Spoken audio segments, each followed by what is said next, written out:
सेना सत्तेतली राष्ट्रवादी या चर्चेमध्ये पुन्हा एकदा स्वागत। आपण शेवटच्या टप्प्यात आहोत। मुद्दा चाललेला आहे कडोंबा निवडणुका आणि भाजपचं एकूण दिशा राजकारणाची महाराष्ट्रातल्या। आपल्यासोबत दिलीप शिंदेजी भाजपचा स्वतंत्र लढण्याचा जर का बाणा असेल, शब्दाचा विचार करत असतील तर त्यांना इतिहास सांगतो असं की त्यांना फायदा मिळालेला आहे स्वतंत्र लढल्यावर। अगदी कारण 1995 मध्ये महापालिकेमध्ये स्वतंत्र निवडणुका झाल्या, त्यानंतर 2000 मध्ये जेव्हा एकत्र लढले त्यानंतर बीजेपी कमी झाली। बरं 2005 मध्ये पुन्हा एकत्र लढला, परत ते जे समीकरण आहे गेल्या टायमाला 9 फक्त जागा मिळाल्या आणि आता स्वतंत्र लढले तर बीजेपीचं नुकसान काहीच होणार नाही, ते उलट वाढणार आहे। त्यामुळे युतीमध्ये 222 जागा लढणं हे बीजेपीला फार सोयीचं पडणार आहे। 122 आणि त्यात एमआयएमचा जो फॅक्टर आहे तो महत्त्वाचा आहे। 27 गावांचा जो उल्लेख केलेला आहे, 27 गावामध्ये त्यामुळेच 27 गावाचं जो चर्चा बीजेपीने स्वतंत्र केलं, पुरा महापालिकेत घेतलं, तीच भीती होती। ती 21 वार्ड आहेत, त्या 21 वार्डमध्ये शिवसेनेचा बालेकिल्ला आता म्हटला जातो। त्यामुळे तो राजकारण आणि त्याच्यामध्ये मग मुख्यमंत्र्यांचं निर्णयाबद्दल हास्य आणि सगळा विषय झाला। अजून एक फॅक्टर आपण इथे विसरतोय की महाराष्ट्र नवनिर्माण सेनेने मागच्या वेळेला शिवसेनेला जो एक इनडायरेक्ट आणि नंतर डायरेक्ट पाठिंबा दिलेला होता, यावेळेला मनसेची ती भूमिका कायम राहते का? कारण एमआयएमचा फॅक्टर तिकडे असा महत्वाचा आहे, तसा इथे उद्या मनसे लढवताना तर सेपरेट लढवणार, आम्ही आमचे एकटे लढवणार म्हणून म्हणणार, पण त्याच्यानंतरच्या काळामध्ये बीजेपीकडे झुकणार का शिवसेनेकडे झुकणार हा फार कळीचा मुद्दा आहे। म्हणजे पुन्हा एकदा किंग मेकर किंवा तिथल्या सत्तेच्या निर्माण प्रक्रियेमध्ये मनसेचा फॅक्टर हा कोणालाच नाकारून चालणार नाही। केशव उपाध्येजी इकडे एक आपले विश्लेषक सांगतायत आणि स्थानिक विश्लेषक आहेत, पत्रकार आहेत, आणि त्यांनी इतिहासच सांगितलेला आहे की तुम्ही आता स्वतंत्र लढला तर तोटा तर काहीच नाहीये। मग तुमच्या या बोलण्यावर कसा विश्वास ठेवायचा की अजूनही आमच्या मनात युती करण्याचा आहे? हो नाही, शेवटी असं आहे, प्रत्येक राजकीय पक्ष हा आपल्या विकासासाठी प्रयत्न करत असतो आणि तो शिवसेना करते, तो आम्ही करतो, तो प्रत्येक पक्ष करत असतो, तो मुद्दा ज्या येत नाही।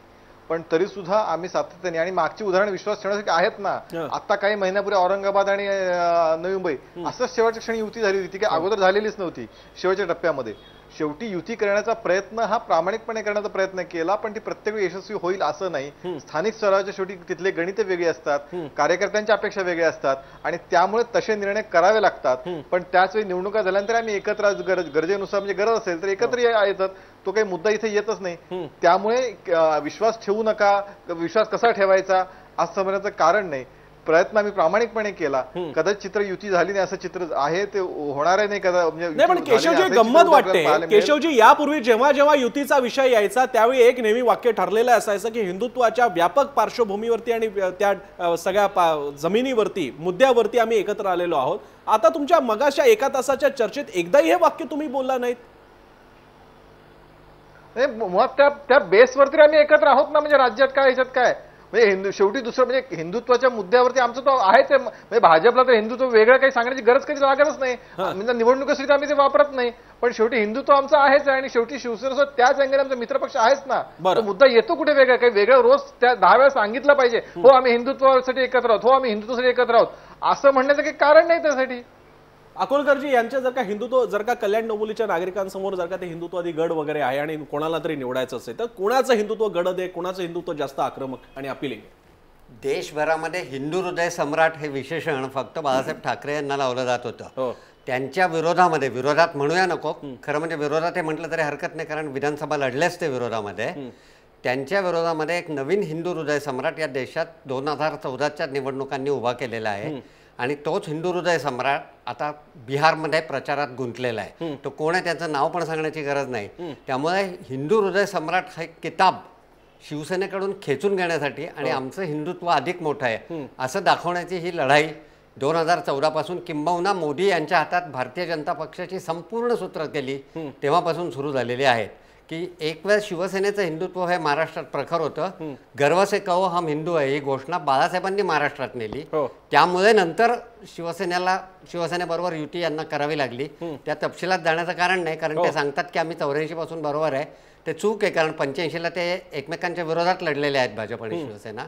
एकूणच मोठ्या त्या पर्स्पेक्टिव्हने जाण्याचं कारण नाही। आता गेल्या 5 वर्षामध्ये जे काय पुन्हा एकदा हिंदुत्वाची लाट मोदी यांच्या हातात सूत्र गेल्यानंतर आलेली, तेव्हा शिवसेनेकडून महाराष्ट्राचा हिंदुत्वाचा झेंडा शिवसेना फडकवत होती, तो आपल्या खांद्यावर येईल यासाठी कसोशीने प्रयत्न सुरू आहेत आणि त्यामुळेच हे जे दादरी सारखी प्रकरण होत आहेत किंवा मुझफ्फरनगर मधल्या ज्या दंगली होत आहेत त्या करून आम्ही एकमेव हिंदूंचे रक्षणकर्ते आहोत.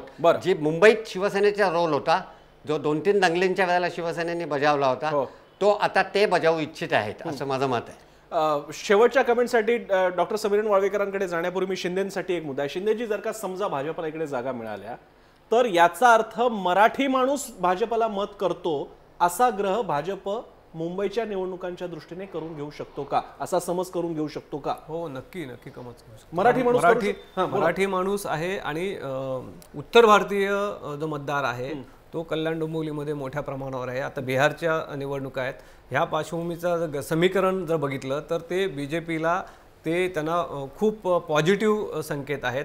आपण मनसे फॅक्टर मगाशी चर्चेमध्ये आला की मनसेने 27 जागा घेतल्या होत्या आणि ऐन टायमाला सेना बीजेपीला जेव्हा सेनेच्या विरोधात लढले आणि पाठिंबा दिला होता तटस्थ, आणि विरोधी पक्ष नेते पण तेच घेतले होते. आणि कल्याणचं जे काही आता विकासाच्या नावाखाली मगाशी मॅडम म्हणाल्या, कल्याणच्या नावाखाली प्रचंड विकासाच्या नावाखाली बकाळ करून ठेवलेलं कल्याण केलेलं आहे. तो जर डेव्हलप करायचा असेल विकासच्या नावाखाली हे जर मतं मागायला गेली तर नक्कीच ना सेनेला मतदान होईल ना बीजेपीला मतदान होईल. आणि ह्याचा फायदा, ह्या दोघांच्या भांडणाचा फायदा तिसरा माणसाला होऊ शकतो. आणि अन्य जी शक्ती आहे तीही पुढे येऊ शकतं. हिंदुत्वाची लढाई ह्या दोघांमध्येच फक्त होईल आणि त्याच्यामध्ये ज्याचा फटका आहे तर मनसेलाही फायदा होऊ शकतो आणि आघाडीचं जिथे आता काही अस्तित्व नाही त्या आघाडीलाही त्याचा थोडाफार फायदा होऊ शकतो. एक छोटासा मुद्दा फक्त उपाध्यांकडे घेऊन मी शेवट करणार आहे. उपाध्याची एक मगाशी तुम्ही बोलता बोलता म्हणाला होता की स्वबळावरचं सत्ता तर प्रत्येकाचं स्वप्न असतं आणि म्हणून जिथे जिथे शक्य तिकडे भाजप स्वबळावरती लढेल. काय हा संकेत 2017च्या मुंबई महापालिकेच्या दृष्टीनं सुद्धा भाजपच्या मनात सुरू आहे आणि इथे इलेक्टोरल मेरिट हाच मुद्दा असणार आहे, हिंदुत्व नाही, हे आता उघड सिद्ध झालेलं आहे, उघड सिक्रेट आहे?